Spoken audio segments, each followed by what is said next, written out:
I started painting at a very young age. I remember probably around 3 years old in Naples, Italy.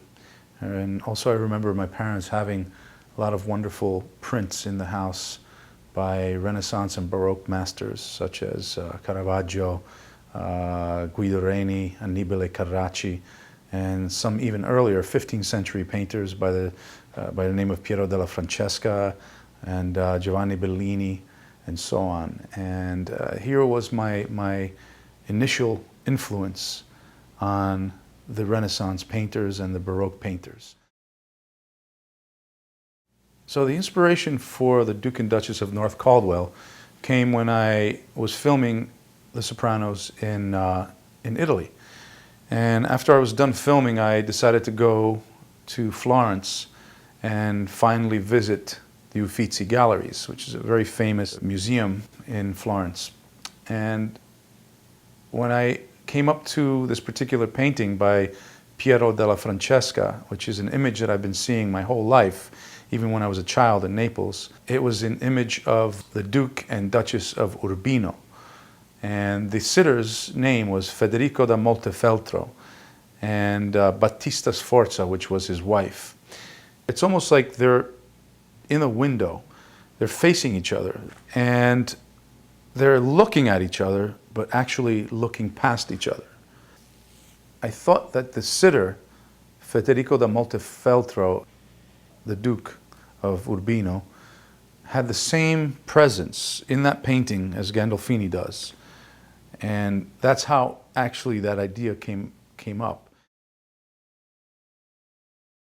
Usually I start a painting from life, meaning I'll have the sitter in front of me or a still life or whatever. I'll light it and use a brush and start drawing with the brush.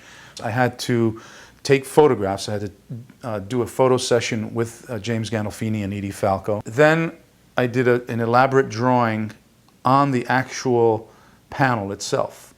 Panels were two individual panels on poplar wood, which was a wood that was used back then in the Renaissance.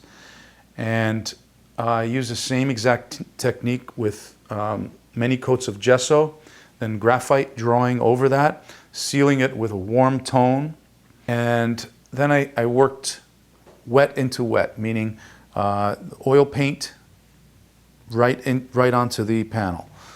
After that, I did some glazing. Glazing basically is a tint of color that you would put over an area to either create shadows or create something that's rounded or enhance colors. For example, for the beard, James Gandolfini's beard, there's some greens and blues in the beard that you would see. Well, I feel that people are responding to this painting in a positive way, and some museums as well have written about it and talked about this painting.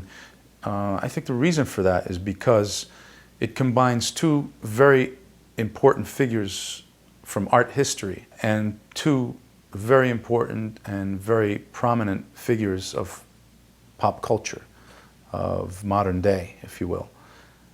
This combination is almost like a trompe-l'oeil, fool the eye type of combination.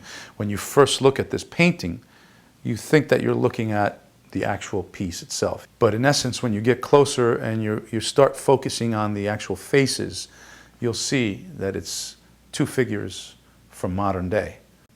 As an artist, as a painter, and an actor, you want to basically leave something behind that's memorable. A performance, a painting.